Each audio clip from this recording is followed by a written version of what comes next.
Assalamu alaikum hörmətli abunəçilərimiz. Xarəzm Palasandamız satılda bir xanalı kvartiramız var. Arzan kvartira 4 etajlı domu 4-cü etajında. Yurtturanlar yine geçdəm 7 avtobusla yürüb durubdu. Köp marşrut edə bilən yurtdaşlar Qırğız yapının boyundamız. Tak, Medinstam yakın.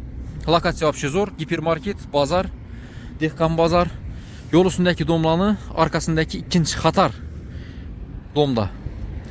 Mesela bir yerdə görüb çıxan yurtdaşlar, tarxatdaşanlar yurtdaşlar geç o samine sizlər üçün. Caylan çıxarış davam etdiribmiz. Üçün bir like, podpiska basıb bərinlə getdik. Qarındaşlar cayımıza yetib gəldik. 4 etaj domu 4-cü etajında. Xarəzm Palas Mir Cafe Mid Institut mücəlimiz. Tak. Girgəndən koridor, sanuzil, kuxnya, bir anda zal. Zalımız razmeri 5.60, 3 patologlarımız bələnd. Balkona ega, открытый balkona ba. И отоплениemiz sentralni отопление. Ayakım stil linoleum bağın. Cayımızda doğru girip yaşaydığı məsələn indi köp adam remontunu xalaması mümkün. Özəriz taxla bərabərəsiz atak. Onun ağır ahvalda əməz cay. Hem yerimizə fon bərliyən patologla ak.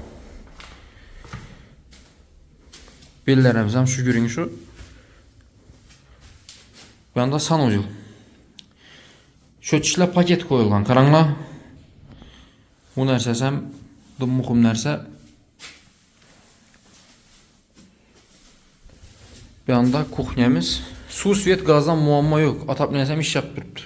Xuda xalası uyaltıradı o əməz. Belə kuxnya mebel koy bərib durub. Səl taxlaşdıra bərsə yaşasa boladı. Atak, devallarımız təkiz, doğru gruntovki yoru bərib durub. Aboy tartı bərsəm boladı yurtdaşlar. Tak.